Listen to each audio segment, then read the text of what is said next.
Perezida wa Repubulika y'u Rwanda Paul Kagame yayoboye inama y'abaministre idasanzwe yiga ku ngingo zitandukanye zirimo kugenzura gahunda yo gukingira icyorezo cya COVID-19 mu Rwanda n'izindi ngingo zirimo ijyanye n'ingabo z'u Rwanda zoherejwe mu mahanga by'umwihariko muri Cabo Delgado n'intara yo mu gihugu cya Mozambique. Ibiro by'umukuru w'igihugu Village Rugwiro hifashishijwe urubuga nkoranyambaga rwa Twitter byatangaje ko iyi nama yabaye ku gicamunsi cyo kuri wa 18 Kanama 2021 nk'uko biri ku murongo w'ibiganirwaho n'abagize guverinoma. U Rwanda rwohereje ingabo na polisi mu bihugu birimo Centrafrica na Mozambique mu rwego rwo kugarura amahoro n'umutekano no guhashya ibikorwa by'iterabwoba. Ku rundi ruhande, nyuma y'ingamba zafashwe mu rwego rwo kwirinda ko COVID-19 ikomeza gukwirakwira, guverinoma y'u Rwanda ikomeje gushyira imbaraga mu kugerageza kwihutisha gahunda yo gukingira, aho uyu munsi wa none hamaze gukingirwa abaturage bangana n'8.5%, muri bo 5.4% bahawe doze imwe, naho 3.1% bakaba bamaze guhabwa doze ebyiri. Minisiteri y'ubuzima iherutse gutangaza ko hafi 50% by'abatuye mu mujyi wa Kigali bamaze guhabwa urukingo, barimo abamotari, abashinzwe umutekano, abanyamakuru n'abandi bafite ibyago byinshi cyane byo kwandura cyangwa se bakazahazwa n'icyorezo, ndetse n'abarengeje imyaka igera kuri 40. Umuyobozi w'ikigo cy'igihugu gishinzwe ubuzima RBC Dr Sabin Nsanzimana yatangaje ko hari icyizere cy'uko inkingo zikomeje kuboneka ku bwinshi mu ntangiriro za 2022 abantu baba basubiye mu buzima busanzwe.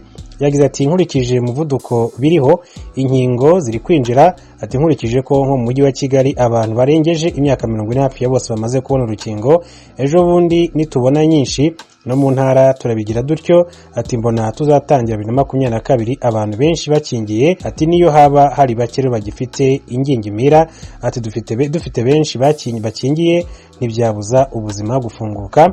Ni mu gihe kandi igihugu gikomeje kwakira inkingo nyinshi cyane, aho muri iki gihe nibura buri cyumweru Rwanda ruri kwakira inkingo 200,000. Nk'ubu kuri wa 17 Kanama, Minisiteri y'Ubuzima yatangaje ko Leta Zunze Ubumwe za Amerika zigiye kohereza u Rwanda doze zigera ku 488,370 z'inkingo za COVID-19 zo mu bwoko bwa Pfizer. Uretse izo nkingo kandi, u Rwanda rukomeje gushyiraho uburyo bwo kugura inkingo ndetse n'izindi zizakomeza kugenda zitangwa muri gahunda zirimo iya COVAX. Minisiteri y'Ubuzima ikomeje ibikorwa byo gukingira hibandwa cyane kubanza abafite ibyago byo kwandura COVID-19 kurusha abandi. Kugeza ubu kandi hamaze gukingirwa abantu bagera ku 951,795 mu gihugu hose, akaba rero aribo bamaze guhabwa inkingo za COVID-19 hafi miliyoni, mu gihe u Rwanda rutuwe n'abaturage barenga miliyoni 12 gato. Akaba rero bumva ko urugendo ruracyari rurerure, ariko intambwe imaze guterwa niyo kwishimirwa, ndetse kandi hari icyizere gishoboka ndetse kinakomeye cyane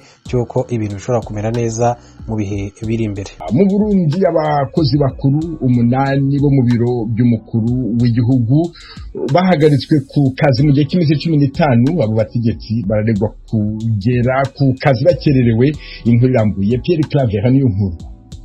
Wabonye n'amaso yiwe ibiro by'abahanuzi bamwe kwa perezida nko kuwujejwe igisata cyo kumenyesha amakuru Wirinyamitwe, umuhanuzi mukuru Charles Nkusi, ujejwe ivy'ingendo Godefroid Bizimana wahoze ari umuvugizi w'umukuru w'igihugu Jean Claude Karegwa Ndenzako n'abandi.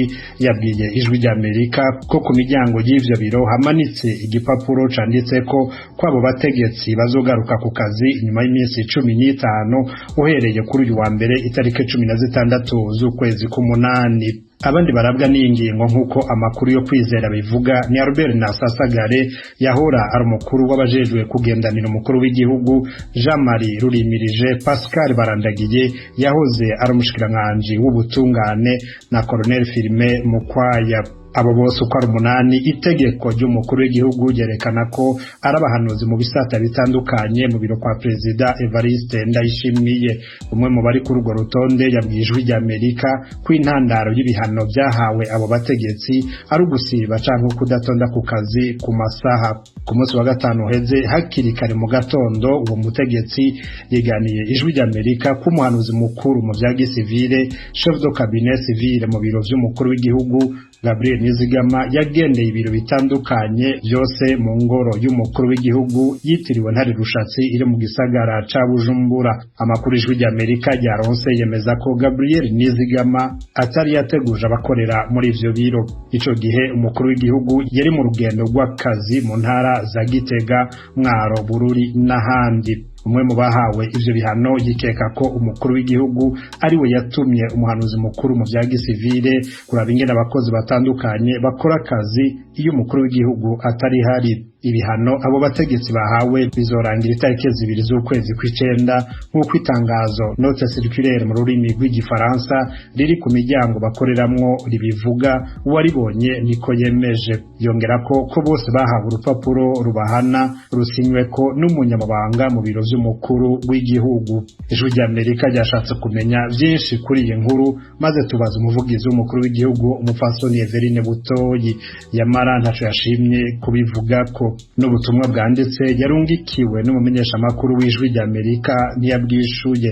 Umumenyeshamakuru yari yamubajije ati: hari inkuru turiko turakora yerekeye ko muri Presidansi Bujumbura hoba hari abategetsi 8 harimwo n'abatwara ibisata bimwe bimwe bahagaritswe mu kazi mu kiringo c'imisi 15 kubera bobo batatonze ku kazi ku masaha. Vyo bari vyo mubivuga kwiki? Murakoze. Twabajije ico kibazo nyene umuhanuzi mukuru ajejwe ivyo kumenyesha amakuru w'irinyamitwe, nawe nyene umumenyesha amakuru yamubajije ikibazo nk'ico.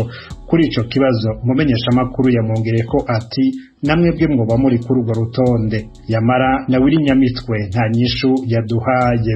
Uwavuganye n'Ijwi ry'Amerika ni Jean-Claude Karegwa Ndenzako, yahoze ari umuvugizi w'umukuru w'igihugu, ubu yahawe ayandi mabanga. Uyu mu majambo make yagize ati: mwiriwe, ibijanye n'abakozi bo muri Presidanse bibazwa umuvugizi wa Presidanse. Twamubajije amakuru avuga ko nawe nyene ari kuri urwo rutonde rw'abahanywe, nawe ati: kuvyemeza canke kubihakana noba ninjiye mu kazi k'umuvugizi w'ibiro vy'umukuru w'igihugu. Mu ngendo zitandukanye umukuru w'igihugu hamaze imisi ariko aragira, haba mu gisagara ca Bujumbura ku mugwa mukuru w'ubutunzi, Igitega ku mugwa mukuru wa politike n'ahandi, yama ariko aragabisha abakozi ba leta badakora neza akazi kabo. Kudahana umuvyeyi nyakuri n'umuvyeyi ahana niyo muvyeyi w'ukuri. Leta idahana rero ntibari mvyeyi, kandi uvyononye leta iramuhana. Ibi byose bizerekana aho tugeze. Abari muri leta mwavyumvise, kandi ntumwe n'abashikiranganje gusa mvuze, aho mvuze n'umwarimu n'umuganga, kuko ari muri leta mvyeyi nabimenye uwari we wese. Abarya abandi ngaha abarundi bamenyereye kuza baronona ibisaka vy'imbwa havyahiye. Umuhinga mu vya politike Libera Ntibashira kandi abona ko iyo ngendo ari nziza hamwe yokomezwa kandi gakora kuri bose atankunzi. Uyu asanzwe ari n'umuvugizi w'umuharima ku Burundi uharanira impinduka, avuga ko indongozi mu biro kwa perezida ari bo bari bakwiye kubera akarorero keza abandi, kuko umwe ruvi bukuru ugakwira igihugu cose. Akandi karorero ka hafi aho Perezida Ndayishimiye yaheruka guhana bamwe mu bakozi ba leta ku mugaragaro ni mu kwezi kwa gatandatu guheze, aho yakura umuyobozi w'igisata Otrako gisuzuma kikanatanga ivyangombwa vy'imiduga, akaba ari naco gishinzwe imiduga ya leta. Umukuru w'igihugu yasiguye ko akomboye mu mabanga ubutwara ico gisata Albert Maniratanga, kuko yari yemeye gukwiragiza amashami y'ico gisata mu ntara zitandukanye z'igihugu, ariko ntibikogwe.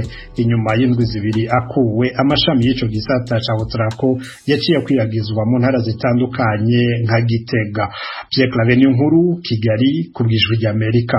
Tukiri mu Burundi, amashyirahamwe agera ku 3,000 yahawe inguzanyo n'ikigega cy'iterambere n'amakomine Sonic yungutse kugera ku bice 62% mu gihe cy'umwaka maze akora. Ibyo ni byatangajwe n'umuyobozi w'icyo kigega Nitunga Servilier mu nama yakoreshejwe kuri uyu wa kabiri na Minisiteri y'Ubutegetsi bw'igihugu igahuza bambura amatare bose bo mu ntara z'igihugu. Udezire Hatungimana mu cegeranyo cyashikirijwe na Nitunga Servilier arongoye Fonic yerekanye ko muri rusange aya mashirahamwe yishinze guteza imbere umunyagihugu mu burimyi no mu bworozi, agahingura n'umwimbu wabonetse yakoze neza. Yatanze akarorero kwishira hamwe ryavuye kuri miliyoni 10 rishika kuri miliyoni 80 mu kiringo cy'umwaka umwe. Nitunga akamenyesha ko ari byo gushima. Iri hangiro leta